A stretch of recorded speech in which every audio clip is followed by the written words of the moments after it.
Nous allons voir dans cet exercice des formules utilisant les dates et comment Excel gère les dates. Il y a quelque chose de très particulière qu'il est important de détailler.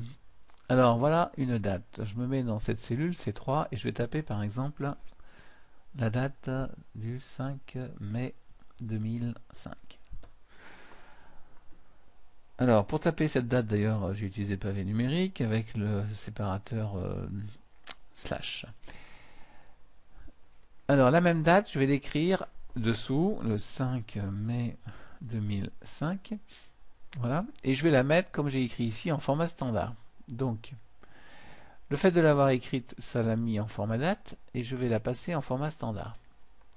À ce moment-là, ça affiche 38 477. Alors, ce qu'il faut comprendre, c'est qu'Excel, quand vous écrivez une date, il met en mémoire la valeur numérique de 38 477 et non pas la valeur du 5 mai 2005.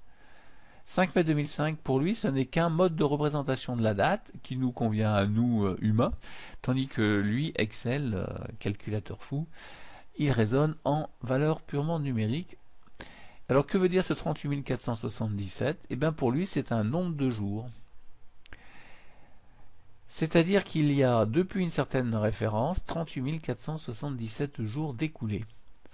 Alors la date de référence d'Excel, c'est celle-là. Le 1er janvier 1900, c'est la date à laquelle Excel, à partir de laquelle Excel fait ses calculs. C'est son Jésus-Christ à lui.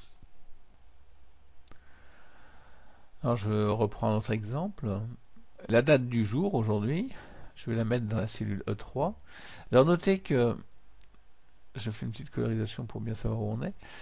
Voilà, la cellule E3. Avant que j'y écrive une date, elle est en format standard. Quand j'ai écrit une date, comme la date d'aujourd'hui, donc on est le 31 mai 2011, elle prend automatiquement le format de date. Quand je la remets en format standard, voilà donc la valeur numérique Excel en tête. Et si je la remets en format date, là voilà. Si je supprime le contenu de la cellule, là je viens de faire suppression au clavier.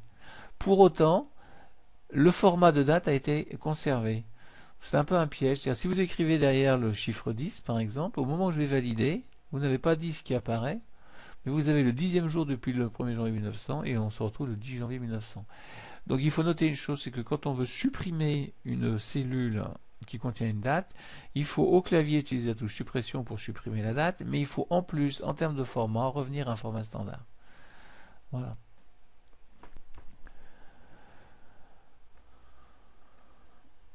Bien. Alors vous pourrez lire ça que j'ai capté sur le site internet du support Microsoft qui explique un peu plus de détails sur l'utilisation des dates et des heures d'Excel. Alors de même quand vous écrivez des heures dans Excel, les heures sont comptées en fractions de jours. Donc par exemple midi c'est en fait 0,5. 18 heures, c'est 3 fois 6, 18. Dans une journée, il y a 24 heures, donc 18 heures, c'est 0,75. Et 24 heures, c'est un jour, en fait. On va parler maintenant des fonctions aujourd'hui et maintenant. Ce sont donc deux fonctions qui vous donnent la date du jour automatiquement. Alors, dans une cellule, là, ici, je suis en C13, j'écris la fonction égale aujourd'hui. Notez qu'elle s'écrit sans apostrophe et qu'il faut mettre deux parenthèses, une qui s'ouvre, une qui se ferme, pour l'écrire. Quand vous validez, eh bien, ça vous sort automatiquement la date du jour. De la même façon, avec la fonction égale maintenant, si vous validez, ça vous écrit la date du jour avec l'heure. Alors cette heure-là, 9h46, va se mettre automatiquement à jour, ce qui fait dans quelques minutes, ça va passer à 9h47, 9h48, et ça se fait tout seul. De même la date du jour, demain vous ouvrez ce fichier, il sera passé au 1er juin. Alors à quoi ça peut servir cette fonction de aujourd'hui? Alors par exemple je vais écrire ici la fonction aujourd'hui pour au-dessous de la date du jour, égale aujourd'hui. Voilà, donc par défaut ça met la date du jour sous forme jour, mois, année. Je vais réécrire cette fonction. Cette fois-ci, je vais, sans changer la fonction, je vais changer l'affichage pour ne faire apparaître que le mois. je vais aller dans le format, dans les autres formats numériques, et je vais aller dans ce qu'on appelle les formats personnalisés. Alors actuellement, le format qui affiche 31 mai 2011 est le format formé de 2J qui affiche 2 jours, qui affiche le jour sous forme de 2 chiffres, MM qui affiche le mois sous forme de 2 chiffres, et 4A qui affiche les années avec 4 chiffres. Donc, par exemple, si j'enlève 2A, j'ai les années uniquement les 2 derniers chiffres. Si je mets un seul M, à ce moment-là, le mois est affiché sur un seul digit, donc c'est 5 au lieu de 0,5. Si je mets 3M, vous avez le mois sous forme de lettres. Alors c'est pas 3 lettres et le mois de mai qui a 3 lettres. Si c'était le mois d'octobre, le fait de mettre 3 lettres, vous auriez les abréviations d'octobre, OCT. Point. Si on veut vraiment le mois complet, il faut mettre 4 lettres. Le jour, c'est pareil, 2 jours pour avoir le chiffre du jour sur 2 chiffres. 3, vous avez des abréviations du jour, et 4, vous avez le jour complet. Si on veut le jour 2 fois, une fois sous forme numérique, une fois sous forme de lettres, on va écrire par exemple J, espace, et on a 31 mardi. Alors ça serait plus logique de l'écrire sous la forme mardi 31. Donc commencer par 4J pour avoir le mot du jour en entier, suivi d'un espace, puis 2J pour avoir le numéro du jour. Alors en l'occurrence, on peut très bien se contenter de mettre par exemple uniquement M, que les M, pour avoir que le nom du mois. Alors en mettant 4M, j'ai mon nom de mois complet. Voilà. Ce qui fait qu'on est au mois de mai. Alors que c'est la même fonction aujourd'hui tout le long. Dans le nombre de jours écoulés du mois, je vais encore écrire la fonction aujourd'hui. Et cette fonction, je vais lui demander d'afficher uniquement le jour. Voilà. Donc finalement, on est le jour 31. J'ai repris ces éléments dans ce tableau. Et en fait, pour être précis, il faut 4M ici et 4J pour afficher le jour sous forme de lettres en entier. Sinon, avec 3 lettres, je rappelle qu'il est sous forme d'abréviation. Et voilà. Alors maintenant, on va voir comment tester une date dans une fonction si. Alors on a ici une série de dates. Voilà. On va repérer la date de Noël, qu'on voit ici, qui est le 25 décembre. Donc si on va faire un test, si cette date-là est égale au 25 décembre, on va écrire Noël, sinon on va mettre non. Donc le test, il est ainsi. Si cette date-là est égale au 25 décembre 2000, donc là je ne prends pas de précaution pour l'écriture de mon test, j'écris Noël, et sinon j'écris non, et je valide. Donc le 15 décembre c'est non, je recopie vers le bas, c'est non tout le temps. Bon, alors dans cette, qu'est-ce qui s'est passé? La valeur 25/12/2000, là, alors d'abord j'ai écrit 25/12/200, donc je vais corriger, voilà, et je recopie vers le bas. Donc c'est toujours pareil, le problème existe. La valeur 25/12/2000 n'est pas interprétée par une date comme une date pareille. En fait, Excel élabore le calcul 25 divisé par 12 divisé par 2000. C'est-à-dire qu'il fait dans sa tête 25 divisé par 12 divisé par 2000, ce qui fait cette valeur-là. Donc quand vous écrivez 25/12/2000, c'est analysé par Excel comme 25 divisé par 12 divisé par 2000, c'est-à-dire comme le nombre 0,0010416667.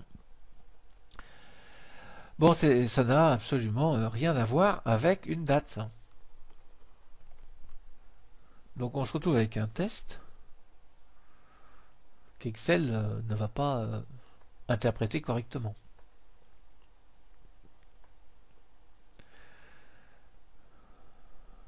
Donc là, je mets ça sous la ligne du dessous. Et voilà. Alors si on veut que dans ce test, l'écriture A26 égale 25/12/2000 soit interprétée comme une date, il va falloir faire une adaptation. Il faut utiliser la fonction dateval pour utiliser une date dans un test avec la fonction i. On met égal si. On reprend toujours la cellule. Est-elle égale à dateval? Et là, vous mettez la date entre guillemets 25 décembre 2000. Voilà. Alors cette fonction dateval 25 décembre 2000, à partir d'une valeur de date, vous renvoie une date correcte. Et le test va pouvoir fonctionner. C'est assez étrange, mais c'est comme ça qu'Excel fonctionne à cause de sa façon de mémoriser les dates sous forme de numéros, sous forme de nombre de jours. Donc si c'est vrai, c'est Noël. Et si c'est pas vrai, c'est non. Et on valide. On recopie vers le bas. Et là, on a Noël qui apparaît. Le test ici a bien fonctionné.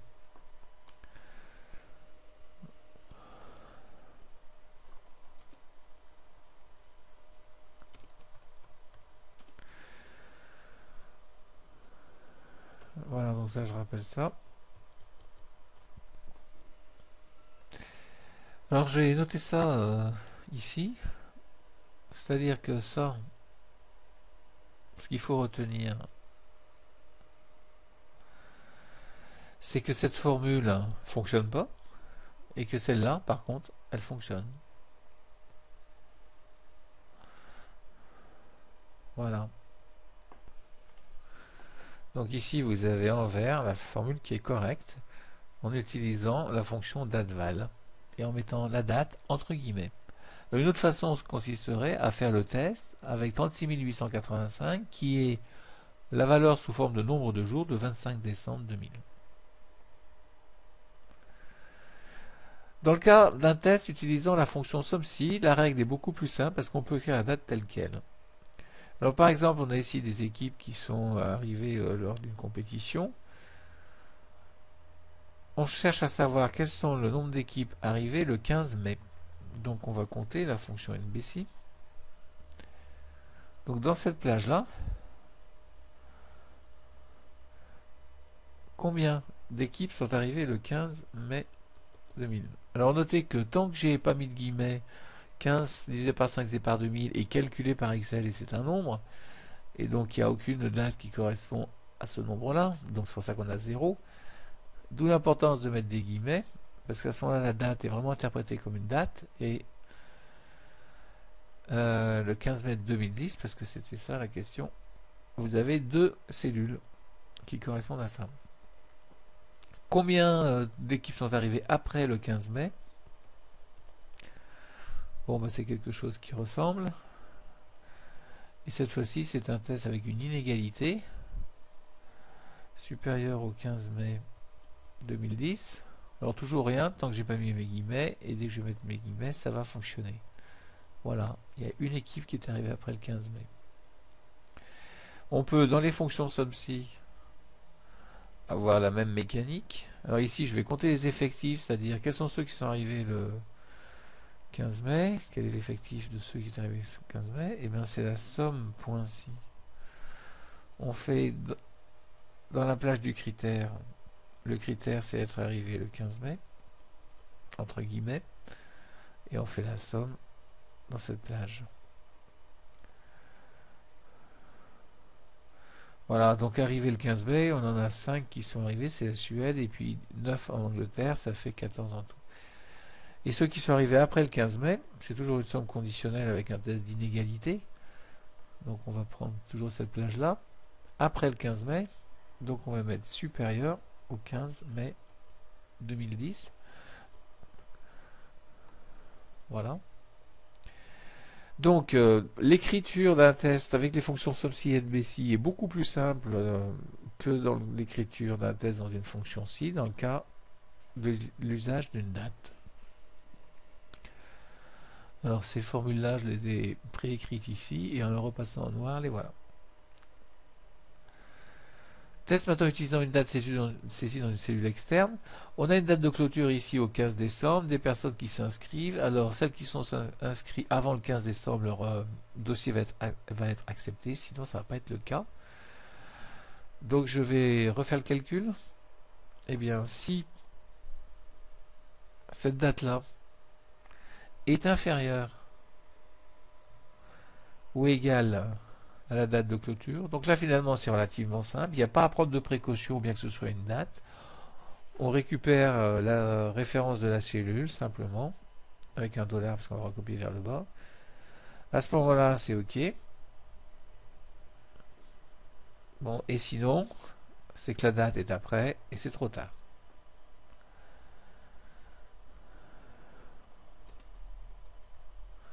Voilà. Donc, il n'y a pas de difficulté dans le cas de ce test, bien que ce soit un test sur une date. Voilà. On m'aperçoit qu'en fait, c'est la ligne 46 ici et non pas 47. Bon voilà, c'était quelques informations à connaître sur les dates. J'espère que vous êtes comme vous, comme moi, que vous aimez les dates. Donc vous pourrez vous imprimer cette fiche, puisque elle sera sur le site. Et là actuellement je travaille sur la zone d'impression pour voir le résultat. Voilà l'exercice.